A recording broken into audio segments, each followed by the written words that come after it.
Saudara, jika ada satu kata yang bisa dihapus dari kamus hidup kita, kata apa yang ingin kita hapus? Kalau saya mungkin memikirkan satu kata yang mungkin ingin dihapus oleh banyak orang di dunia ini adalah kata penderitaan. Kita tahu bahwa hidup manusia akan mencapai ujungnya, yaitu kematian.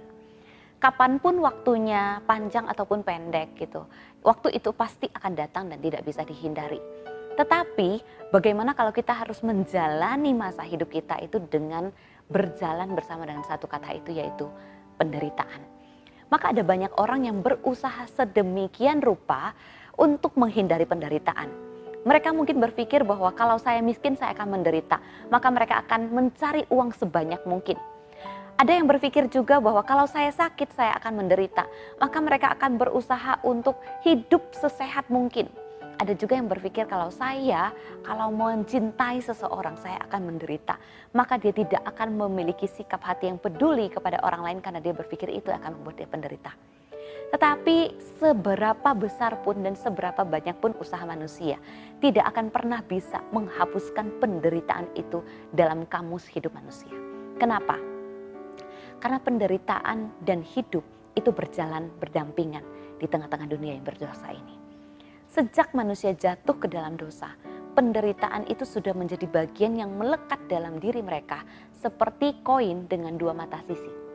Saudara yang dikasihi Tuhan, apakah penderitaan ini membuat kita kemudian tawar hati, membuat kita kemudian berpikir untuk berhenti dan tidak menginginkan hidup lagi? Saya rasa tidak. Banyak orang yang tetap ingin berjuang di tengah-tengah penderitaan mereka.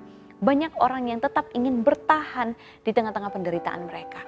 Meskipun putus asa, meskipun tertatih-tatih, meskipun seolah-olah tidak ada jalan keluar dan tidak ada harapan.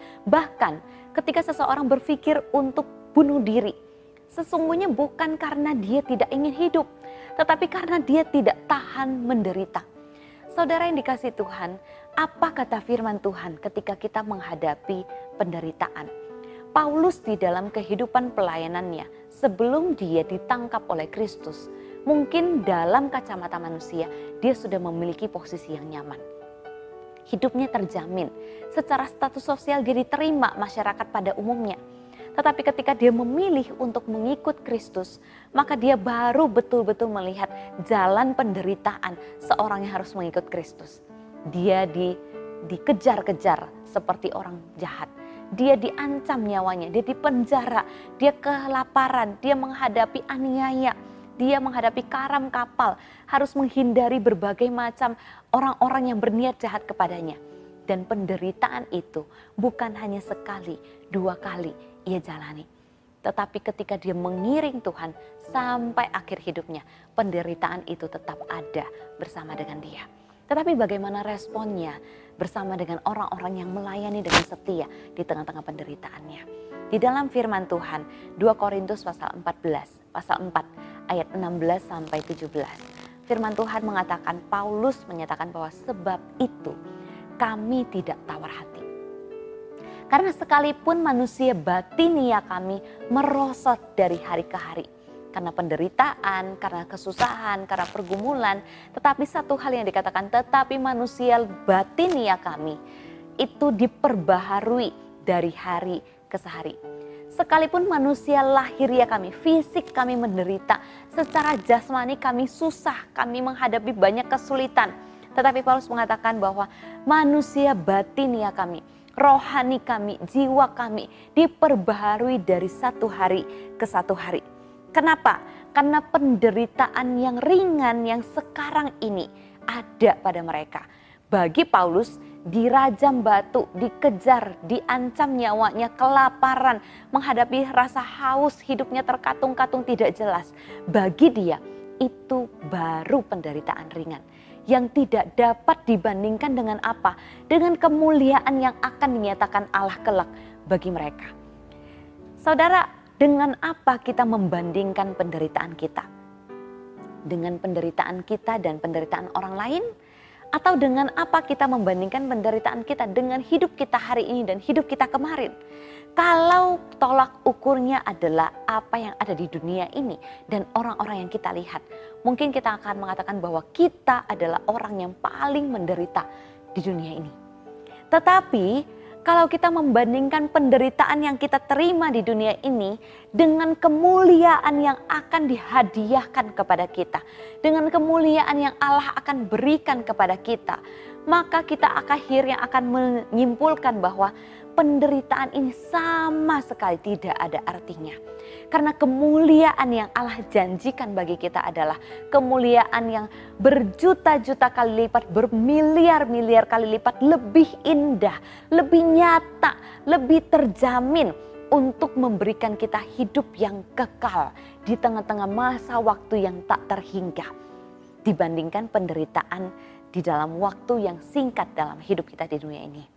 Maka saudara dikasih Tuhan, ketika kita meletakkan mindset kita, pola pikir kita, cara pandang kita kepada firman Tuhan, bahwa penderitaan di tengah-tengah dunia ini waktunya sangat pendek dan itu masih sangat ringan dibandingkan dengan kemuliaan kekal yang berjuta-juta kali lipat, lebih indah, bermiliar-miliar kali lipat, lebih nyata dan dalam jangka waktu yang tak terhingga. Maka mungkin kita akhirnya akan berpikir seperti Paulus, bahwa kita tidak akan tawar hati, kita tidak akan putus asa, kita tidak akan menyerah. Karena penderitaan yang paling besar yang harus kita tanggung, sudah Kristus tanggung di atas kayu salib. Yang tersisa bagi kita hanyalah cicipan kecil untuk menerima, untuk memaknai penderitaan Kristus yang sudah menggantikan kita. Maka respon kita adalah, kita akan menjalaninya dengan setia. Kita akan menjalaninya dengan sukacita. Kita tidak tawar hati. Gak apa-apa fisik kita lemah. Gak apa-apa hidup kita dibatasi. Gak apa-apa kita tidak punya kebebasan seperti orang-orang yang hidup di dalam dosa seenak hati mereka. Tidak tawar hati. Tapi manusia batinia kita, rohani kita, jiwa kita terus-menerus diperbaharui. Ada sukacita, ada semangat, ada dorongan untuk tetap setia menjalani kehidupan yang Tuhan masih percayakan kepada kita di tengah-tengah dunia ini. Menderita gak apa-apa, tetap bersyukur, gak tawar hati. Karena apa?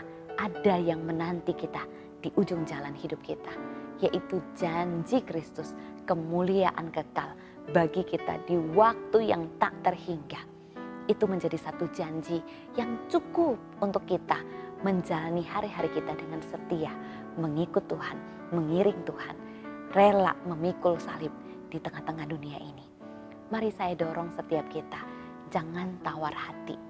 Karena janji Tuhan itu yang terbaik, yang termanis, yang sudah menanti kita di ujung jalan kehidupan kita. Amin.